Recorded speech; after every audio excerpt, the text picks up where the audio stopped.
Welcome back to the deep dive. Today, we're really getting into something critical. The MBA statement of purpose, that big essay, right? It's where your story, not just your scores, needs to shine. We've gathered insights from consultants, even some admissions committee notes, to basically give you the shortcut to writing something that actually works. It really is a high-stakes document. And, our sources are crystal clear. The SOP isn't some add-on. Yeah. It's your professional story. It's built to explain the why. Why the MBA? Why right now? And maybe most importantly, why this specific school? It's how you show you got purpose, you've got leadership potential. Okay, so our mission today isn't just ticking boxes. It's about taking that, raw experience you have and turning it into a story that grabs them. Figuring out the strategic moves so you stand out from, let's face it, hundreds of others who probably look great on paper too. Exactly. Differentiation is everything. Adcoms, they use the SOP to check communication skills, sure, right, but also how clear your goals are and if you'll actually, fit in. And here's the really interesting part, the thing that should get you motivated. A really strong SOP. It can make up for a GPA or test score that's maybe slightly less than perfect. It's the one place you totally control the narrative. All right, let's unpack the structure then. Before we get into the advanced stuff, we need the basics. What are the essential building blocks? Where do we even begin? Well, first, forget the idea. This is just a timeline of your life. It's persuasion, structured persuasion. Component 1, the hook. You have to start strong. An insight, a quick story, a turning point, something that immediately signals who you are and where you're headed. Because honestly, they skim. The second they start skimming, you might be losing them. And the big mistake here, the absolute killer. Oh, the generic stuff. Cliches like, ever since I was a child, I dreamed of business. Our sources all scream, don't do it. It says nothing unique about you, wastes valuable space. Okay, got it. No fluff. Next up, the past, starting with academic background. You said keep this brief. Why short when people feel like they need to list every single thing? Right, because they have your transcript already. The strategy here is being selective. Only highlight things that actually connect to your goals, a key project, maybe some research, the specific class series. If it doesn't build the argument for why you need this MBA now, honestly, just cut it. Makes total sense. Everything serves the goal. Okay, number 3, the career stuff, work experience. This is where people just list duties, right? How do we make this strategic? Yeah, you have to shift from just describing to showing impact. Use numbers. Quantify. Don't just say, I managed a team. That's a duty. Instead, try something like, I restructured our client intake, leading to a 15% increase in qualified leads in 6 months. Yep. See? It shows leadership, problem-solving, results. Okay, quantifiable results. Got it. Now, shifting focus to the future. Component 4, career goals and vision. This sounds like it needs some real thinking. Oh, absolutely. Deep thinking. You need clear, short-term goals, say, 3 to 5 years out, and long-term ones, maybe 10 years plus. And the SOP's job here is crucial. Yeah. It has to draw a direct line, showing exactly how this MBA program is the necessary bridge to get you there. If that line isn't clear and logical, the AdCom might think the whole plan is weak. Right. And then number 5, which you mentioned is a common failure point, why this MBA program, the fit part? Yes. This needs serious research, granular research. You absolutely cannot just talk about the school's great reputation. That's table stakes, the strategic move. Yeah. Get specific. Name actual classes, unique program features, professors whose research aligns with your interests. And don't just name drop the professor. Explain how you see your experience connecting with their work, maybe even contributing to it. You need to show their unique offerings and, importantly, how you'll give back to the community there. Okay, so specificity is key for fit. And the last 2 components, wrapping it up. Right.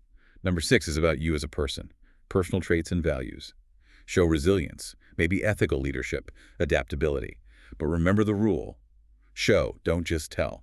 Don't list adjectives like resilient. Use a brief story, maybe a time you navigated a crisis or made a tough ethical call. That demonstrates the trait in action. Show, don't tell. Classic advice, always true. And finally, number 7, the conclusion. Yeah, finish strong. Don't just summarize what you already said.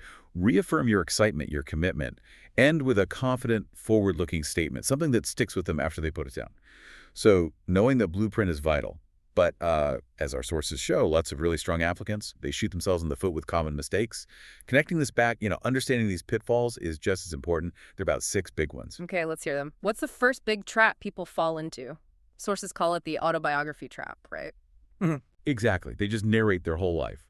But look, the committee has your resume, your transcripts. They don't need a timeline. They need strategic insight. Focus like a laser on why you fit this program right now. Yeah. Every single sentence has to earn its place. Okay, focus is key. Mistake number 2. Unclear career goals. Failure of vision. Totally. Goals that are just too vague, like I want to advance in business or get into consulting. I mean, okay, but how? Where? It doesn't show enough thought or planning. You need a solid plan, the what, the where, the how for after the MBA. Right, vagueness is a killer. Third trap, failing to stand out through general statements. Using those tired cliches, hardworking team player. Everyone says that. You can't just claim these things. You need concrete examples, give evidence, offer a unique angle. Remember Sneha Kulkarni's story from the sources? She got rejected initially because her SOP was just generic. Admirable qualities, sure, but no proof. She only got in after someone helped her pinpoint her unique contributions. She went from team player to like the leader who saved $5 million by restructuring teams post-merger. Specifics matter. Wow, that's a powerful difference. Okay, mistake 4 links back to what you said about fit, not customizing the SOP. Oh, this is a huge red flag for admissions committees. Oh. A fatal error, really. If you could basically copy-paste your essay, swap Stanford's name for Wharton's, and it still kind of works, you failed. You must tailor it. Mention specific courses, faculty, the school's unique culture, maybe even its location or industry ties. It shows you're serious. Okay, Taylor. 5th mistake, lack of structure. Yeah, just a rambling essay. It's just, well, a rambling thought process. Your ideas need a clear, logical flow. Smooth transitions. Guide the reader from your past experience through why you need the MBA to your future goals. Intro, body, conclusion. Make it cohesive. Clarity and structure reflect clear thinking. Makes sense. And the last one, maybe the most basic, but still critical, ignoring mistakes. Ugh, yes. Typos, grammar errors. Yeah. In a high-stakes application like this, it just screams carelessness. It damages your credibility instantly. Editing isn't optional. Multiple drafts, getting fresh eyes on it, maybe from mentors, professionals, even alumni, it's non-negotiable. Absolutely. Okay, this is where it gets really good. Let's move beyond just avoiding mistakes and talk about the advanced strategies, the techniques that take an SOP from just good enough to, wow, we need this person. Right. One thing that came up again and again in the research was the power of authenticity and self-awareness, being real. And this is interesting. It's not just about listing strengths. It's about showing you know yourself, maybe even by acknowledging a weakness or a gap, but then strategically explaining exactly how this MBA program is the specific solution to help you address that gap. Whoa, okay. Acknowledging weakness, that feels counterintuitive. How far can you take that? I mean, if you have a lower GPA, can you really talk your way into a top school? What's the limit there based on what we saw? It's a great question. The writing has to be very skillful. You can't just make excuses. You have to frame that weakness as a learning opportunity that actually fuels your drive now.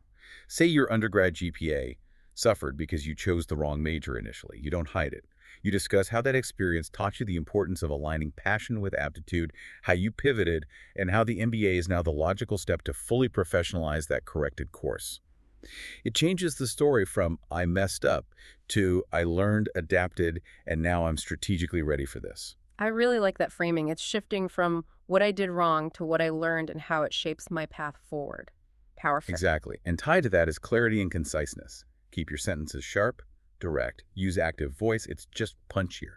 Remember, the sources stress these committees read fast. They don't have time to untangle long, complicated sentences. Get to the point. And what about the overall tone? Balancing personal ambition with professionalism? Maintain a professional tone, definitely. Formal, polite, even when sharing personal stories. Showing passion for your field, that is professional. Using slang or being overly casual, not so much. Think about it. You're applying for a professional degree to advance your professional future. The document should reflect that. And the last big strategy, really lean into the power of feedback. The best essays, committees say, are polished. Polished relentlessly. That means multiple rounds of editing. And get input beyond just your friends. Talk to mentors, industry professionals, maybe people who've done the MBA you're targeting. Yeah, that insight from the former Harvard Business School admissions person really struck me. It shifts how you think about the essay's purpose. They emphasize demonstrating self-awareness and having a unique point of view. It's not just summarizing your resume in paragraph form. That perspective changes everything, doesn't it? The goal isn't just to list qualifications. As Jared Pierce, formerly at Northeastern, put it, your statement of purpose is where you tell the university's community who you are and why you should be a part of it. That community part is huge. They want to know what you bring to the table, not just what you hope to get. Okay, let's make this super concrete. Talk about those real-world examples we saw where this kind of strategic writing made the difference. Right. like Ananya Shetty. Her initial problem was articulating her leadership vision clearly. It wasn't compelling. The fix: structured brainstorming, really zeroing in on her unique accomplishments and, crucially, quantifying them. That gave her SOP clarity and shifted her narrative from just being a manager to being a potential thought leader. The structure helped shape the story. And Raghav Gowda, he had that challenge connecting his sort of non-traditional background to his big MBA goals. Yeah, and the solution wasn't hiding his past. It was mentorship that helped him frame his ambition effectively. And importantly, be intellectually honest about the specific knowledge gaps that this particular MBA program would fill for him. He actively built that bridge in the essay. These examples really drive it home. Targeted strategic writing wins over just putting in generic effort every time. And, let's not forget the bottom line here. Connecting all this effort back to the value. The studies we saw mentioned MBA grads potentially earning an extra $20,000 a year or more. The ROI on spending, say, 50 hours crafting an outstanding SOP. It's potentially massive. That's a serious incentive to really invest the time and get the strategy right. It absolutely is. So the MBA SOP, it's not your life story. It's a focused, personal pitch. It demands honesty, clear strategic thinking, and yes, meticulous tailoring for every single school you apply to. Which brings us to a key question for you as you sit down to write. Adcoms are really trying to figure out, how will this person improve the classroom? So your final message shouldn't just be about what the MBA gives you. It's about the unique perspective, the unique contribution you bring to the mix, to your classmates. Yeah, think back to that HBS insight. Focus on identifying that specific, unique viewpoint you possess. The kind of insight that makes the reader think, okay, I want this person in the room when we're discussing tough cases. That's the gold standard. Start mapping out that unique, case-worthy story today. Define what makes your perspective valuable, and the structure, the examples, they'll start to fall into place.